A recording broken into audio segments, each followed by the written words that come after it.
শহীদ মোহাম্মদ সরওয়ার জাহান মাসুদ, পিতা মোহাম্মদ শাহজাহান টিপু, মাতা বিবি কুলসুম।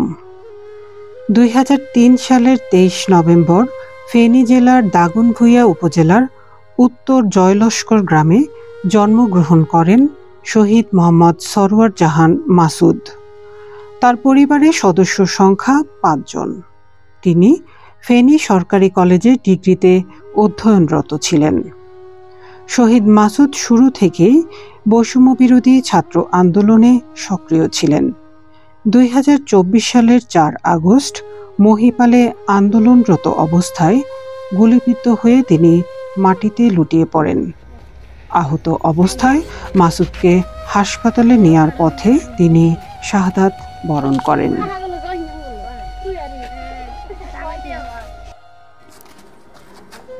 আসসালামু আলাইকুম। আমি শহীদ সরওয়ার জাহান মাসুদের আম্মু। মাসুদ একজন ছাত্র, ফেনী কলেজে ডিগ্রি প্রথম বর্ষের ছাত্র।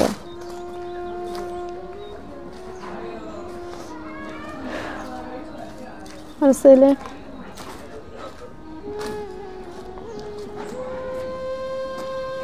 আন্দোলন চলাকালীন থেকে আমার ছেলে আন্দোলনের জন্য প্রস্তুত ছিল। আমি অনেক বারবার নিষেধ করছি আন্দোলনে না যাইতে। ও ঢাকা যাইতে চেয়েছিল, আমি দিই নাই। ও ফ্রিল্যান্সিং করে, আবার ইউরোপ যাওয়ার জন্য আইএলটিএস করতেছে।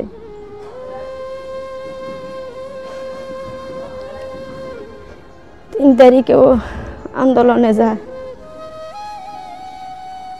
যায় একটু, ওরা আওয়ামী লীগের সন্ত্রাসীরা ওদেরকে অনেক হামলা করার জন্য চেষ্টা করে। আমার ছেলে ওই দিনও মার খায়। বাড়িতে আসে আমার বলে, আম্মু বাদ দে। আমার ছেলে ওই দিন 3 তারিখ দুপুরে ভাত খাইছে, আর খাই নেই। ও 4 তারিখ 3 তারিখ রাত্রে প্রায় 11টা বাজে বাসায় আসি ভাত খায় জন্য বলি আমি ভাত খাওয়ার জন্য। ও খাবে না বলছে। পরে আমার সাথে অনেকক্ষণ পর্যন্ত কথা হয়, পারিবারিক কথাগুলো। পরে যার যেমন সবাই ঘুমায় যায়। সকালে ও ঘুম থেকে উঠি, আজান পড়ছে, ভোর নামাজ পড়তে গেছে, নামাজ পড়িয়ে আসছে ঘরের মধ্যে। আসি আবার কতক্ষণ ঘুরে ফিরে চাইছে, কথাবার্তা বলছে ও দাদুর সাথে। পরে ওই ঘুমাই যায়। পরে 9টার দিকে উঠে ঘুম থেকে উঠি আমি নাস্তা বানাইছি। পরে আমি বললাম ভাত খাওয়ার জন্য, নাস্তা করার জন্য। আমি করছি নাস্তা, আমি চা গরম করি, নাস্তা খাইছি। পরে আন্দোলনের কথা বলে, আন্দোলনে সবাই একসাথে হবে। আমি মা হয়ে তো নিষেধ করব, বারবার ওকে নিষেধ করলাম, আন্দোলনে যাইও না তোমরা। তারপরে ও আন্দোলনে চলে যায় 10:30টার দিকে। ওইখানে অনেকক্ষণ আন্দোলনে ছিল। এরপরে নামাজ পড়ছে, বাড়িতে চলে আসবে। প্রশাসনকে বলছে আমরা 10 মিনিট থাকবো, আমরা 10 মিনিট পরে আমরা চলে যাব। আর তো ফিরতে পারে নাই। সারা দিক থেকে আওয়ামী লীগের সন্ত্রাসীরা ওদেরকে গিরি ফেলে হেলিকপ্টারে গুলি চালায়।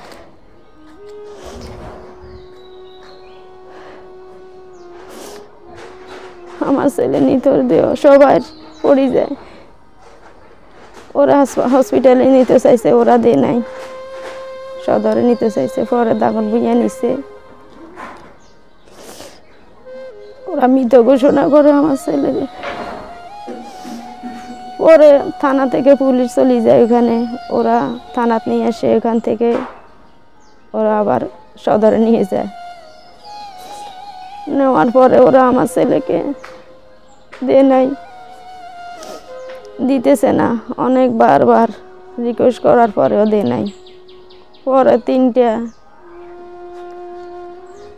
12:30টার দিকে ওরা ফোন দেয়, তোমাদের লাশ নিলে এখন নিয়ে যাও, না হলে পরে আমরা লাশ দেব না, এই মুহূর্তে নিয়ে দাফন করতে হবে। পরে 12:30 বাজে আনে, ঠিক মতো ছেলেকে দেখতেও পারি নাই। ওরা সাথে সাথে দাফন করার জন্য অনুমতি দেয়। আওয়ামী লীগের ক্যাডারেরা কতগুলো মানুষ ঘুরে ফিরাতে ছিল, কাউকে জানাজা আসতে দেয় না। রাতের 2:30 বাজে আমার ছেলের দাফন করা হয়। একটু মাইকে বলতেও চাইছে, দেয় নাই। আমাদের ছেলেরা তো নিজের স্বার্থে যায় নাই, ওরা তো জনগণের স্বার্থে গেছে, দেশ রক্ষার্থে গেছে। কিভাবে এই ফ্যাসিস্ট সরকার আমাদের সন্তানগুলোকে এভাবে হত্যা করে, নির্মমভাবে হত্যা করা হয়। আমাদের সন্তানগুলো তো খালি হাতে গেছে, ওরা তো কিছুই নেই।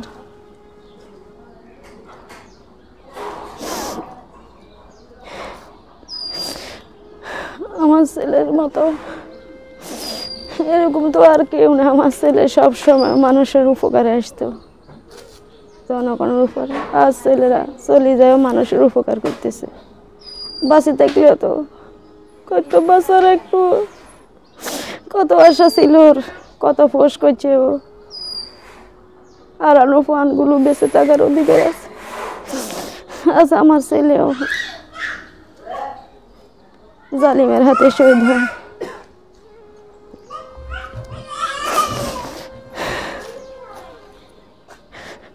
ওরা তো সন্তানারা, ওরাই বুঝি সন্তানারার বেদনা,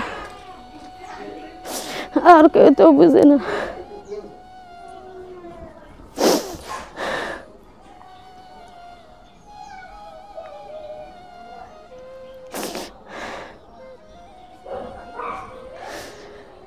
আমার ছেলে কত আশা, কত স্বপ্ন ছিল, ও পড়ালেখা করে ইউরোপ যাইব,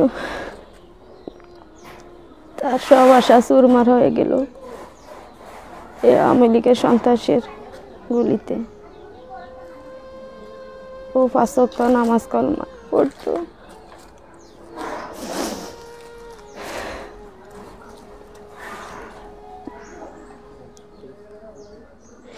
আমার ছেলে কত ভদ্র, কত নরম।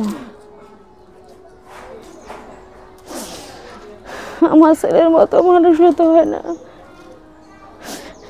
একজন উস্তাদে ছিল আমার ছেলে, আর সব হারিয়ে গেল।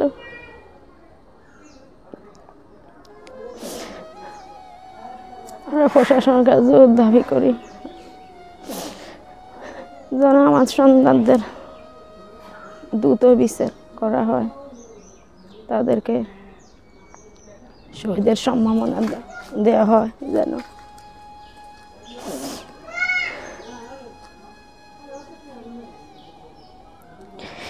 আমার ছেলে নাই, ঈদ তো আসতেছে। আমার ছেলে তো এখন সবার সাথে কত হাসি খুশি থাকতো, কত দৌড়াদৌড়ি করতো। আমার ছেলে নিজ হাতে গরু জবাই করে, হুজুরের জন্য অপেক্ষা করে না। আমার ছেলে 3-4টার মতো জবাই করে ফেলবো।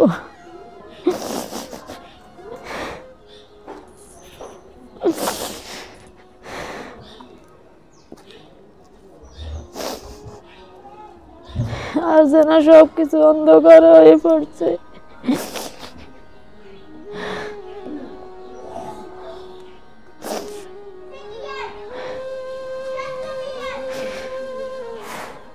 কত খুশি আনন্দ উদযাপন করত।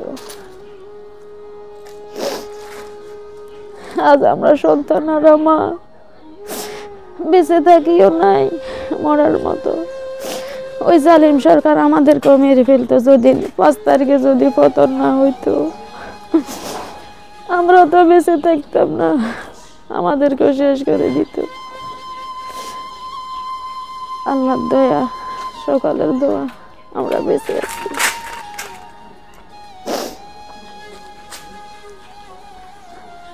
আমাদের সন্তানদের জন্য সকলের কাছে দোয়া চাই, যেন আমাদের কতগুলো মায়ের বুক খালি করে দিছে ওরা, এই ফ্যাসিস্ট সরকার, এই আওয়ামী লীগ সরকার। সরকার তো জনগণের সরকার, কিভাবে পারলো ওরা জেলে দিয়ে দিত ওদেরকে, তারপরে তো আমরা ফিরে পাইতাম।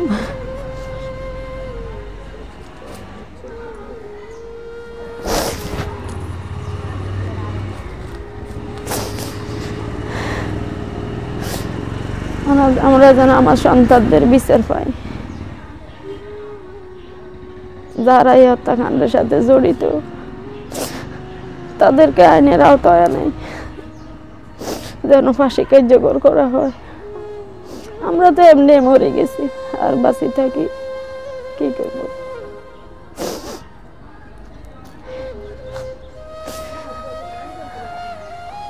আর এই ফ্যাসিস্ট সরকার যেন বাংলাদেশে জন্ম নিতে না পারে, আর কারো মায়ের বুক যেন নিঃস্বভাবে গুলি করে হত্যা করে ওরা যেন আর শেষ না করে।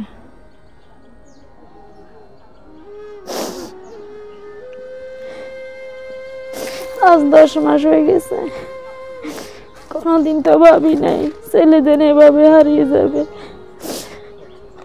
ওর আব্বু আজ 35-36 বছর ওদের জন্য প্রবাসে পড়ে রয়েছে। আমরা তো সাধারণ জনগণ, আমাদের সন্তানেরা তো কোনো রাজনীতিবিদ না, ওরা তো রাজনীতিতে কোনো জড়িত নাই, শুধু একটা আন্দোলনে গেছে। আজ এইভাবে নির্মমভাবে ওদেরকে হত্যা করা হয়। আমার সন্তানেরা কিভাবে রোডের মধ্যে পড়ে আছে।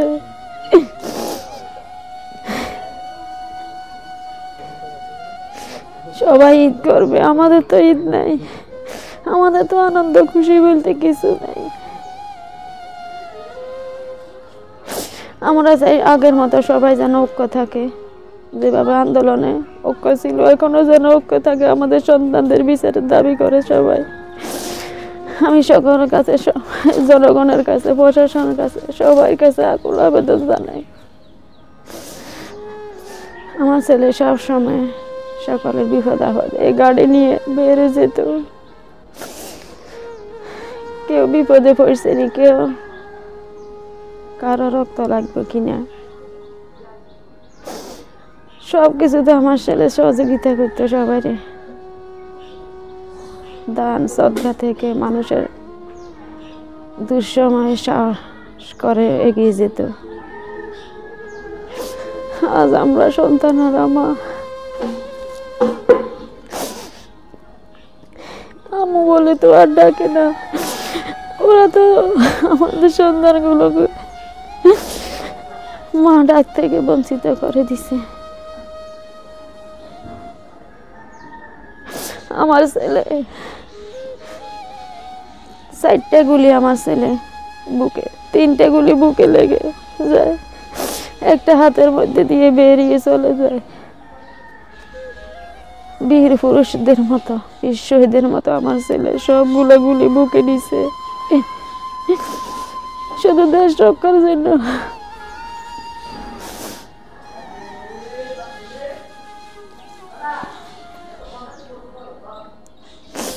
আমি নিষেধ করার পরেও আমার ছেলে চলে গেল।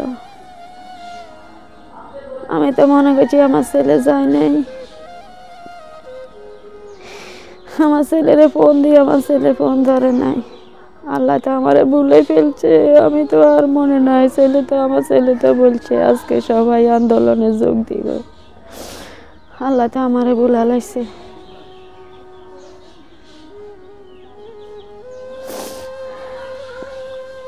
কত মেধা আমার ছেলের, কত বুদ্ধি কাটিয়ে কাজ করতে হয়।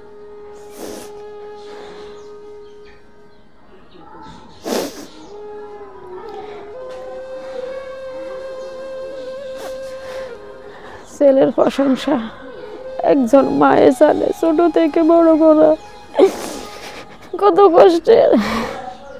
আমি আর কিছু বলতে চাই না। আমাদের ছেলেদের হত্যার বিচার চাই।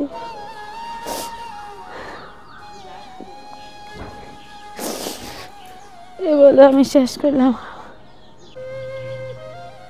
বলে কি শেষ করা যাবনি? বললে শেষ করা যাইতো না। কার জন্য এত বাড়ি ঘর? ওর আব্বু কত কষ্ট করে বাবার জীবন কাটাইতেছে।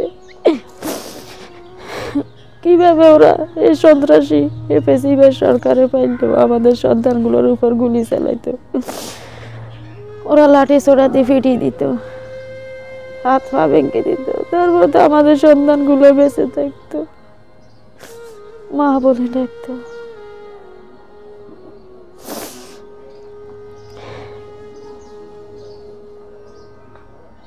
সবাই তো এরকম নিতেছে। আমার সন্তানদেরকে যারা হত্যা করছে, কতগুলো ভিডিও ফুটেজ এখন দেখতেছি। ওদেরকে শনাক্ত করে যেন আইনের আওতায় নয়, যারা নিরপরাধ অপরাধ তাদেরকে যেন বেকসুর খালাস দেওয়া হয়।